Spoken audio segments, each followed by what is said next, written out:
नमस्कार, दिन भर की बड़ी खबरों में आपका स्वागत है। मैं हूं परवीन शेख और इस बुलेटिन की बड़ी खबरों पर चर्चा से पहले आइए देखते हैं सुर्खियां। दिल्ली हाईकोर्ट ने वृंदा करात की याचिका की खारिज। केंद्रीय मंत्री अनुराग ठाकुर और सांसद प्रवेश वर्मा के खिलाफ एफआईआर दर्ज करने की थी मांग। भड़काऊ भाषण देने का था आरोप। दिल्ली के स्वास्थ्य मंत्री की मुश्किलें नहीं हो रही कम। 14 दिन की न्यायिक हिरासत में भेजे गए सत्येंद्र जैन। मनी लॉन्ड्रिंग मामले में जारी है पूछताछ। आरबीआई के अनुमान से अब भी अधिक रही खुदरा महंगाई दर। मई में घटकर 7.4% पर पहुंची। आरबीआई ने 6.7% रहने का जताया था अनुमान। शेयर बाजार में निवेशकों के करोड़ों का नुकसान। सेंसेक्स 1457 अंक की गिरावट के साथ 52,847 के स्तर पर हुआ बंद, तो वहीं निफ्टी में भी 427 अंक की गिरावट 15,774 के स्तर पर हुआ बंद। तो ये थी सुर्खियां। आइए आप बात करते हैं आज की सबसे बड़ी खबर की। तो आज कांग्रेस सांसद राहुल गांधी के साथ ईडी की पूछताछ शुरू हो गई।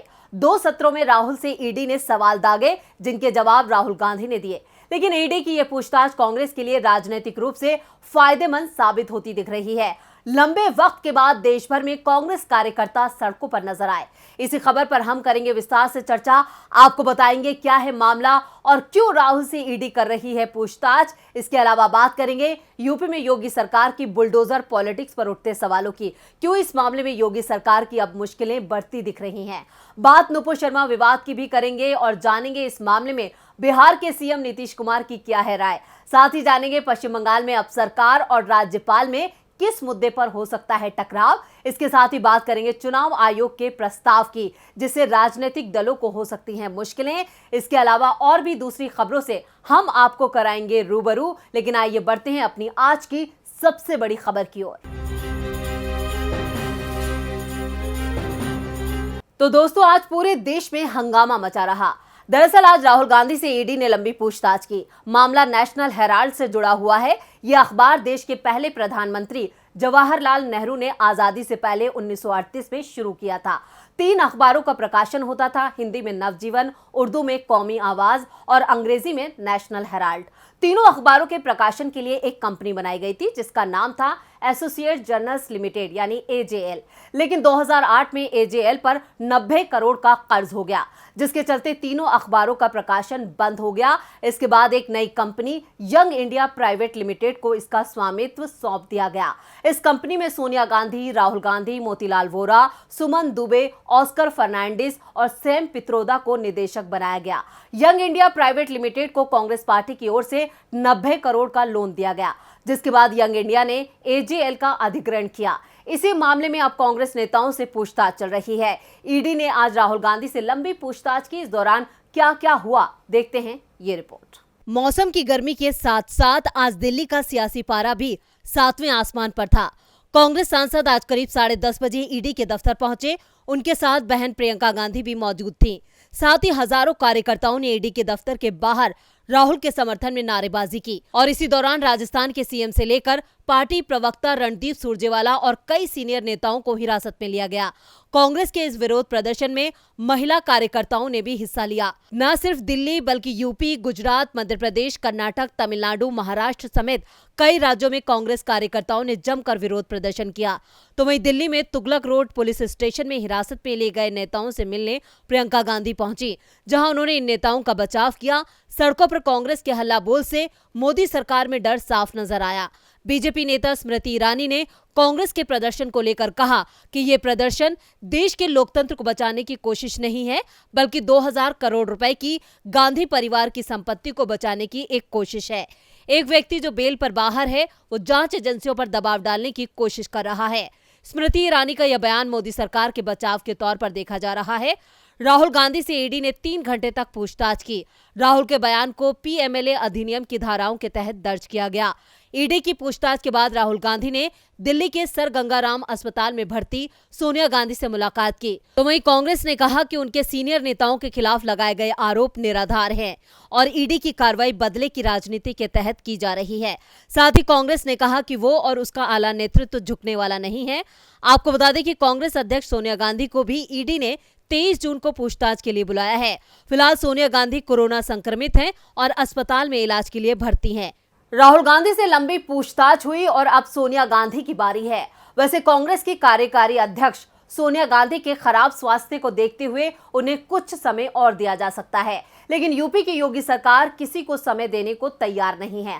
खासतौर पर उन्हें जो विरोध प्रदर्शन करते हैं, योगी सरकार उनके मकानों पर बुलडोजर की कार्रवाई कर देती है। इसे लेकर अब देश भर में हंगामा मचा हुआ है। यूपी के प्रयागराज में टकराव और प्रदर्शन का मास्टरमाइंड बताए जा रहे मोहम्मद जावेद उर्फ जावेद पम के घर पर बुलडोजर चलने के बाद ये मामला अब पूरे देश में सुर्खियों में है, जिसको लेकर अब योगी सरकार की काफी किरकिरी भी हो रही है।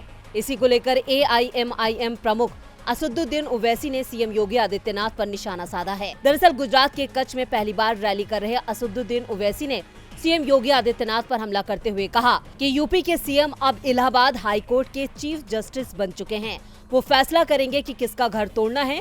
बुलडोजर चलाकर भारत के रूल ऑफ लॉ पर बुलडोजर चला दिया गया। ये नफरत नहीं तो क्या है। अदालत को ताला लगा दिया जाए, क्योंकि जब मुख्यमंत्री तय करेंगे कि मुजरिम कौन है तो कोर्ट की क्या जरूरत है। यूपी में हुई बुलडोजर की कार्रवाई पर बीएसपी प्रमुख मायावती ने आज ट्वीट करके सीएम योगी और उनकी सरकार पर निशाना साधा। मायावती ने लिखा कि यूपी सरकार एक समुदाय विशेष को टारगेट करके बुलडोजर से घर ढहा रही है। विरोध को कुचलने और भय आतंक का माहौल जो बनाया जा रहा है, यह अन्याय है। घरों को ध्वस्त करके पूरे परिवार को टारगेट करने की दोषपूर्ण कार्रवाई का कोर्ट जरूर संज्ञान ले। मायावती यही नहीं रुकी, बल्कि एक के बाद एक उन्होंने 3 ट्वीट किए। मायावती का साफ कहना है कि इस फसाद की जड़ बीजेपी के दोनों प्रवक्ता नुपुर शर्मा और नवीन जिंदल है, जिन्हें अब तक गिरफ्तार नहीं किया गया है, जबकि मासूम और बेगुनाह लोगों के घरों पर बुलडोजर चलाया जा रहा है। ये योगी सरकार की तानाशाही है, जिसे जनता कभी माफ नहीं करेगी। तो वहीं मोहम्मद जावेद के घर चले बुलडोजर को बीजेपी जायज ठहरा रही है। यूपी पुलिस ने अब तक यूपी में हुए टकराव के मामले में 350 से ज्यादा लोगों को गिरफ्तार किया है, जिन पर सरकार कड़ी कार्रवाई की बात कर रही है। ऐसे में अब देखना होगा कि विपक्ष सिर्फ बातों से ही विरोध करता है या फिर सरकार के खिलाफ सड़कों पर हल्ला बोल करता है। ये हंगामा नुपुर शर्मा के एक बयान को लेकर मचा हुआ है। नुपुर की गिरफ्तारी को लेकर प्रदर्शन हुए। नुपुर तो गिरफ्तार नहीं हुई, लेकिन जिन पर प्रदर्शन का आरोप लगा उन्हें सजा मिल गई। इसे लेकर बिहार के सीएम नीतीश कुमार से सवाल हुए। सवाल उनसे राष्ट्रपति चुनाव को लेकर भी हुआ। तो क्या जवाब दिया नीतीश कुमार ने, देखते हैं इस रिपोर्ट में। 18 जुलाई को होने वाले चुनाव में कौन होगा सत्ता पक्ष और विपक्ष का उम्मीदवार, ये सवाल हर कोई पूछ रहा है। वहीं सभी दलों में उम्मीदवार के नाम पर मंथन भी तेज हो गया है। कई नाम भी निकल कर आ रहे हैं, जिनमें से एक नाम बिहार के सीएम और जेडीयू नेता नीतीश कुमार का भी है। ऐसे में अब नीतीश कुमार ने इन अटकलों के बीच अपनी चुप्पी तोड़ते हुए सभी संभावनाओं को खारिज कर दिया है। नीतीश कुमार ने साफ कर दिया कि वो राष्ट्रपति चुनाव नहीं लड़ना चाहते। बिहार के मुख्यमंत्री नीतीश कुमार ने राष्ट्रपति चुनाव में अपनी उम्मीदवारी की अटकलों को खारिज करते हुए साफ शब्दों में कहा है कि राष्ट्रपति बनने की मेरी कोई इच्छा नहीं है। इसके साथ ही उन्होंने कहा कि राष्ट्रपति चुनाव में एक ही उम्मीदवार होगा या दो से अधिक, इसे लेकर अब तक कोई बात सामने नहीं आई है। इससे पहले जेडीयू अध्यक्ष लल्लन सिंह भी इन अटकलों को खारिज कर चुके थे। वहीं नीतीश ने आज नुपुर शर्मा के मामले में भी अपनी राय रखी और उनके बयान से साफ था कि वो नुपुर के खिलाफ सरकार की धीमी कार्रवाई का समर्थन कर रहे हैं।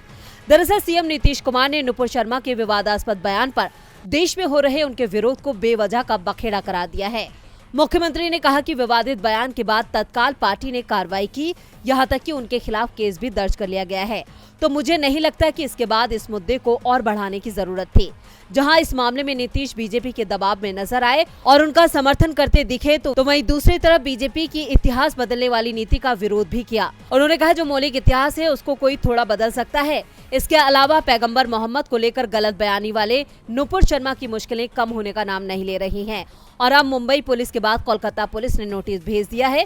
आपको बता दें, नोटिस में 20 जून को पेश होने की बात कही गई है। नुपुर की मुश्किलें बढ़ती जा रही हैं। उनके खिलाफ अब पश्चिम बंगाल में FIR हो गई है।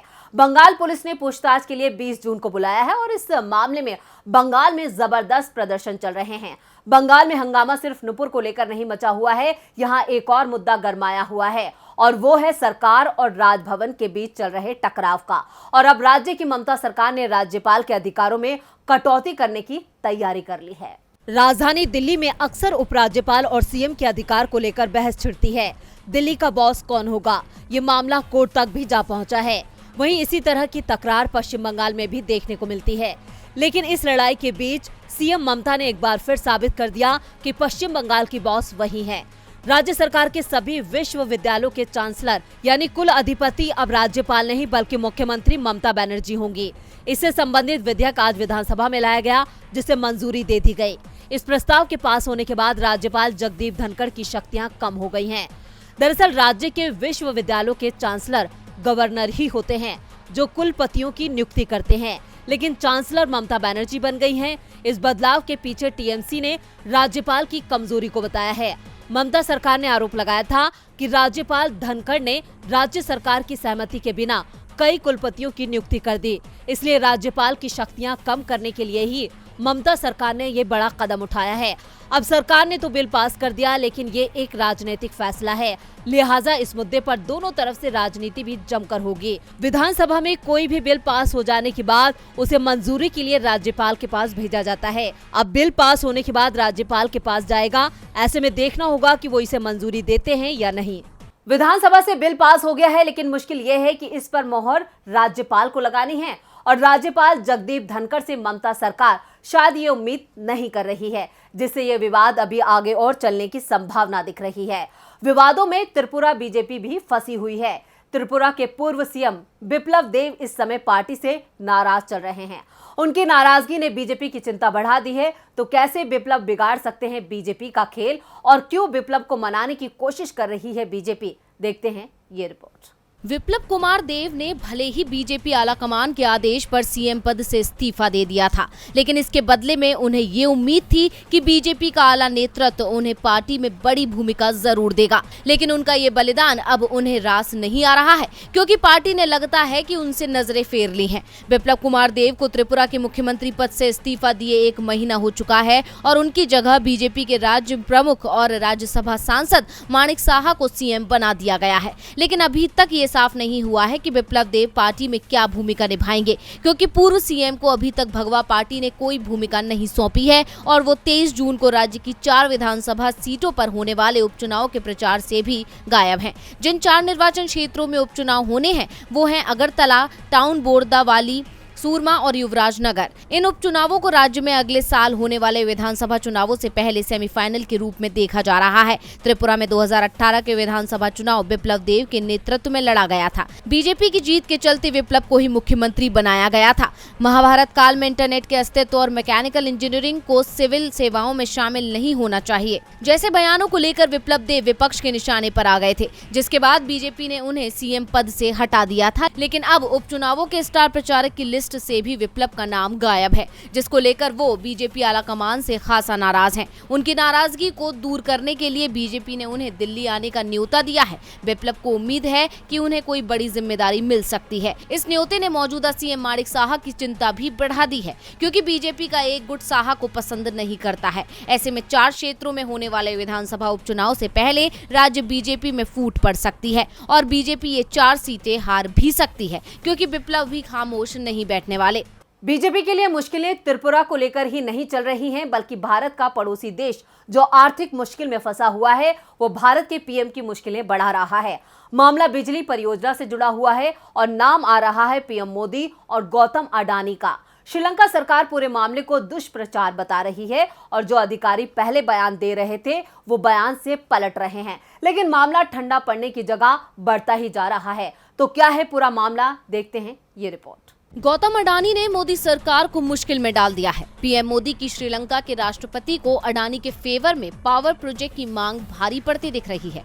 भारत से लेकर श्रीलंका तक इसे लेकर हंगामा मचा हुआ है। दरअसल श्रीलंका के सिलोन इलेक्ट्रिसिटी बोर्ड सीईबी के अध्यक्ष एमएमसी फर्डिनांडो ने संसदीय समिति के सामने पेशी के दौरान दावा किया कि भारत के प्रधानमंत्री नरेंद्र मोदी ने 1 साल पहले राजपक्षे सरकार पर दबाव बनाया था कि अडानी को पावर प्रोजेक्ट का ठेका दिया जाए। फर्डिनांडो ने कहा कि पिछले साल 24 नवंबर को श्रीलंका के राष्ट्रपति गोटबाया राजपक्षे ने उन्हें दफ्तर बुलाया था और अक्षय ऊर्जा से जुड़ी परियोजना को अडानी ग्रुप को सौंपने की बात कही थी। सीईबी चेयरमैन ने दावा किया था कि गोटबाया ने इसी गुप्त चर्चा के बीच उनसे कहा था कि भारत के प्रधानमंत्री मोदी उन पर प्रोजेक्ट को अडानी ग्रुप को सौंपने का दबाव बना रहे हैं। फर्डिनांडो के बयान के बाद श्रीलंका से लेकर भारत तक में हंगामा मच गया, जिसके बाद श्रीलंका के राष्ट्रपति गोटबाया ने ट्वीट कर साफ किया कि फर्डिनांडो का बयान सही नहीं है। उन्होंने इस तरह कहा कि कोई बात नहीं कही है। इसके बाद फर्डिनांडो भी अपने बयान से पलट गए। अब वो दावा कर रहे हैं कि वो भावना में बह गए थे और मोदी सरकार पर झूठे आरोप लगा दिए।